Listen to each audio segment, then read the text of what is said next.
Lecture 12 chapter 1 dipole in uniform external field. अभी यहाँ पे हमें क्या देखना है कि हमारे पास एक यूनिफॉर्म इलेक्ट्रिक फील्ड है एंड उस इलेक्ट्रिक फील्ड में हमने एक डाइपोल रखा हुआ है। अभी यूनिफॉर्म इलेक्ट्रिक फील्ड हमने सीखा था कि क्या होता है कि जहाँ पर इलेक्ट्रिक फील्ड का वैल्यू जो है वो इक्वल होता है एंड उसकी जो फील्ड लाइंस है वो एक दूसरे से पैरेलल होती है एंड इक्वल डिस्टेंस पे होती है। तो यहाँ पे हमारे पास एक डाइपोल है कि जिसको हमने एक एक्सटर्नल फील्ड में रखा हुआ है। तो ये हमारा डाइपोल है, सपोज ये उसका माइनस क्यू वाला चार्ज एंड ये उसका प्लस क्यू वाला चार्ज एंड यहाँ पर ये हमने उसको फील्ड में, ये हमारा एक्सटर्नल फील्ड है जिसमें डाइपोल को रखा हुआ है।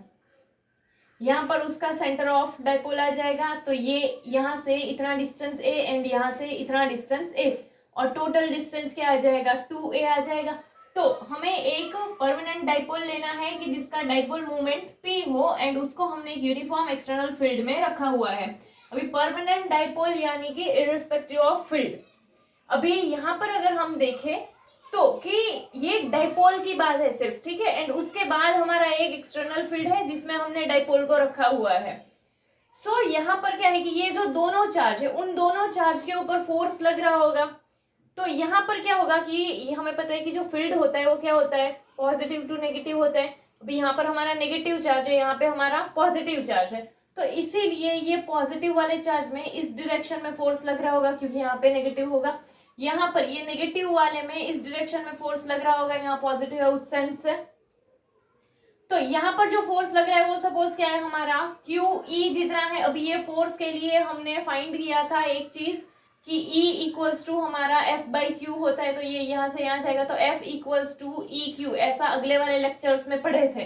तो इसीलिए ये प्लस Q वाला जो चार्ज है उसके ऊपर लगने वाला फोर्स क्या होगा QE, जो कि इस डायरेक्शन में है, एंड ये माइनस Q वाले चार्ज पर लगने वाला जो फोर्स होगा वो क्या है QE, जो कि इस डायरेक्शन में, दोनों अपोजिट डायरेक्शन में है।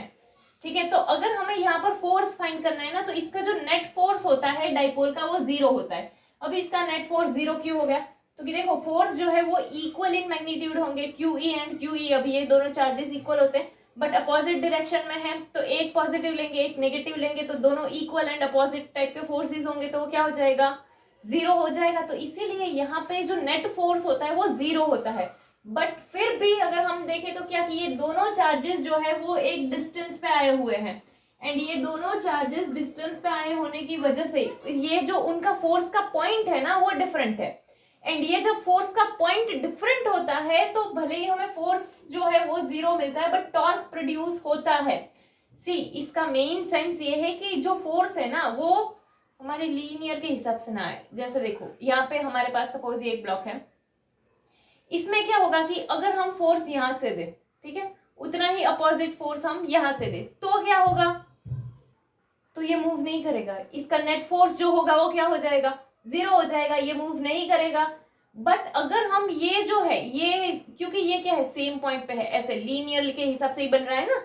बट अगर हमारे पास जो पॉइंट्स है वो डिफरेंट हो, डिफरेंट पॉइंट्स यानी कि जो फोर्स लग रहा है वो डिफरेंट डिफरेंट पॉइंट पे लग रहा है, यहाँ पर वो एक ही पॉइंट के हिसाब से डिफरेंट डिफरेंट पॉइंट पे, यानी चलो कि जैसे यहाँ पर फोर्स लग रहा है वो हमारा इस डायरेक्शन में है, यहाँ पर जो फोर्स लग रहा है वो यहाँ है, तो देखो ये फोर्स इज एंटी पैरेलल है। अभी सेम डायरेक्शन वाले में तो कोई ऐसा टॉर्क वाला है नहीं। अभी देखो यहाँ पे कि ये जो दोनों फोर्सेस है वो एंटी पैरेलल है यानी कि अपोजिट डायरेक्शन वाले हैं एंड साथ में दोनों का जो पॉइंट है वो भी तो डिफरेंट है। तो डिफरेंट पॉइंट के लिए क्या होगा कि ये इसको रोटेट करवाएगा एंड रोटेट करेगा यानी ये टॉर्क प्रोड्यूस होगा। जैसे ये हमारे पास है, ये वाला जो है ये ऐसे नीचे फोर्स लगा रहा है, ठीक है, एंड यहाँ पे अगर ऐसे ऊपर फोर्स लग रहा होगा तो यहाँ नीचे यहाँ ऊपर, तो वो ऐसे रोटेट करना शुरू करेगा। बट अगर वहीं पर हम इसको ऐसे ऊपर से ऐसे दे, ऐसे नीचे से ऐसे फोर्स लगाए तो ये कहीं पर भी मूव नहीं करने वाला है। तो इसीलिए कि फोर्सेस अगर एक पॉइंट पे है तो जो नेट फोर्स है वो 0 ही मिलेगा। एंड अगर बट फोर्सेस जो है वो हमारे ऐसे डिफरेंट पॉइंट पे है तो नेट फोर्स तो 0 आएगा बट उसमें टॉर्क प्रोड्यूस होगा। अभी इसका नेट फोर्स 0 कैसा है वो अगर हम देखें तो हमें पता है कि टोटल फोर्स के लिए फोर्स का प्लस होता है, तो अगर इसका फोर्स है वो हमारा सपोज क्या हो QE एंड इसका जो फोर्स है वो भी क्या है QE, तो प्लस QE, बट ये अपोजिट के हिसाब से यहाँ पर क्या आ जाएगा माइनस QE एंड ये प्लस माइनस माइनस हो जाएगा, तो इसका जो टोटल फोर्स होगा वो क्या हो गया 0 हो गया। बट ये पॉइंट्स जो है वो डिफरेंट है फोर्स के, इसीलिए इसमें टॉर्क प्रोड्यूस होगा। ठीक है, तो यहाँ पर क्या कि डाइपोल का जो नेट फोर्स है वो 0 हो जाएगा, बट यहाँ पर जो चार्जेस है वो सेपरेट है एंड फोर्स जो है वो डिफरेंट पॉइंट्स पे है, इसीलिए टॉर्क प्रोड्यूस होगा डाइपोल में। तो अभी टॉर्क फाइंड करना है, तो टॉर्क का हमारा जो फॉर्मूला है वो क्या है, तो कि मैग्नीट्यूड ऑफ ईच फोर्स, यानी कि ये जो फोर्स लग रहा है उस फोर्स का मैग्नीट्यूड इनटू ये जो दोनों फोर्सेस है उसके बीच का परपेंडिकुलर डिस्टेंस, यानी कि जैसे ये फोर्स एंड ये फोर्स है तो उसके बीच का ऐसा परपेंडिकुलर डिस्टेंस। तो अभी यहाँ पर अगर हम देखें तो मैग्नीट्यूड ऑफ ईच फोर्स, अभी हमें पता है कि ये दोनों फोर्स है, ये जो उस फोर्स है उसका मैग्नीट्यूड क्या है हमारा QE है, तो इसीलिए यहाँ पर मैग्नीट्यूड ऑफ फोर्स में क्या आ गया QE आ गया। फिर क्या है perpendicular distance between two forces, अभी अगर हमें इसका परपेंडिकुलर डिस्टेंस देखना है तो ये हमारा डाइपोल है, तो यहाँ से हम ऐसे लेते हैं एंड ऐसे लेते हैं, चलो तो यहाँ पे ये 90 डिग्री बन रहा है। तो ये अगर हमें फाइंड करना है तो यहाँ पर क्या हमें यहाँ पे एंगल सोचते हैं, लाइक ये ट्राइंगल बन रहा है, हमें ये फाइंड करना है। तो ये फाइंड करने के लिए अभी ये वाला वैल्यू तो है हमारे पास 2a, हाइपोटेनियस का वैल्यू है हमारे पास 2a। अगर हमें ये फाइंड करना है तो कोई ऐसा जिसमें ऐसे सामने वाली साइड हो एंड ये हो, तो यहाँ पर हम इसको थीटा लेते हैं, ये तो फिर ये क्या हो जाएगा, ये सामने वाली साइड हो जाएगी एंड ये हाइपोटेनियस, तो हम साइन थीटा के हिसाब से ले सकते हैं कि साइन थीटा इक्वल्स टू क्या होता है अपोजिट अपॉन हाइपोटेनियस, तो ये अपोजिट एंड हाइपोटेनियस आ जाएगा, तो हमें ये वाली साइड चाहिए। तो फॉर्मूला के हिसाब से क्या होता है साइन थीटा का, sine theta equals to opposite upon hypotenuse, तो ये अपोजिट वाला साइड चाहिए, तो हाइपोटेनियस को यहाँ से यहाँ भेज दे,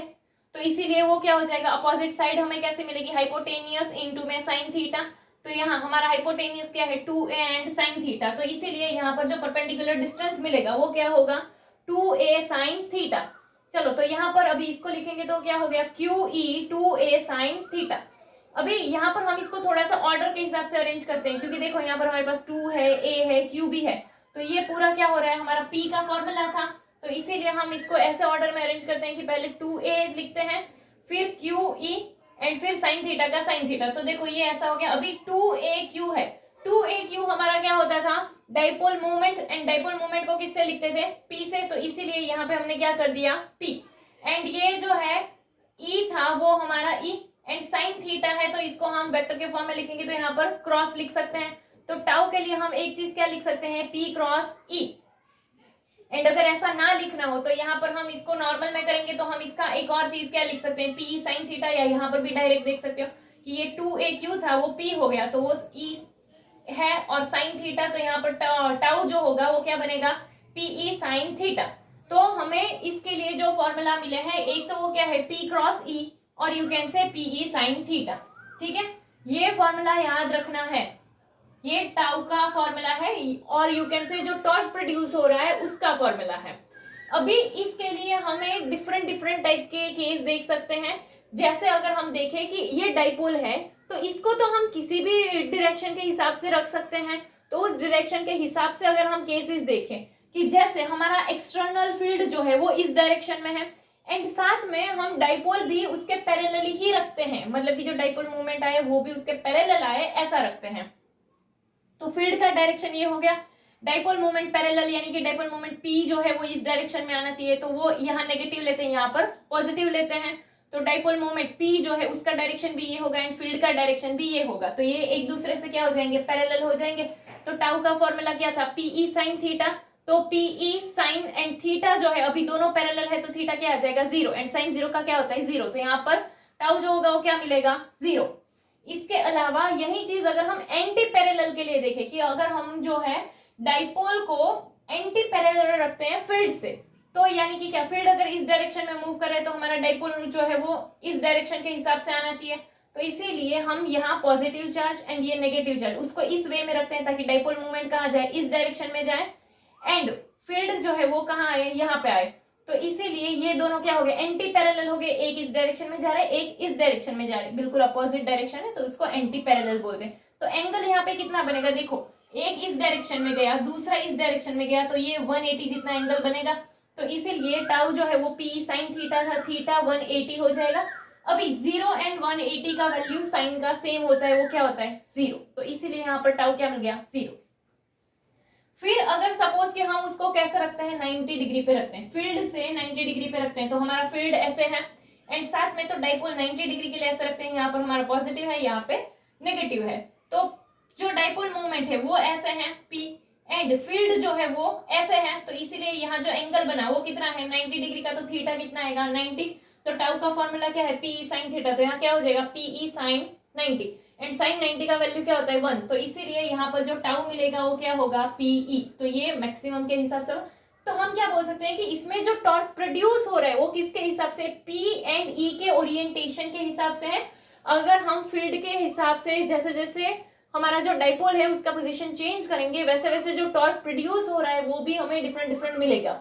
ठीक है। एंड यहाँ पर टॉर्क प्रोड्यूस क्यों हो रहा है वो पता चला, क्योंकि फोर्स भले ही जो है वो अपोजिट एंड इक्वल है, बट फोर्स दो डिफरेंट पॉइंट से लग रहे हैं। अगर यही चीज हमारा फोर्स जो है ना वो इक्वल एंड अपोजिट होता बट सेम पॉइंट पे होता, तो नेट फोर्स तो जीरो होता, साथ साथ में टॉर्क भी प्रोड्यूस नहीं होता, बट ये डिफरेंट पॉइंट्स है इसीलिए फोर्स जीरो है, बट फिर भी हमारा टॉर्क प्रोड्यूस हो रहा है। ये पूरा केस जो है ना वो हमने यूनिफॉर्म इलेक्ट्रिक फील्ड के लिए देखा है, बट अगर सपोज हमारा नॉन यूनिफॉर्म एक्सटर्नल फील्ड हो तो हमें उसके लिए फोर्स भी मिल सकता है एंड टॉर्क जो है वो भी मिल सकता है। ये पूरा केस यूनिफॉर्म एक्सटर्नल फील्ड के लिए है डाइपोल का।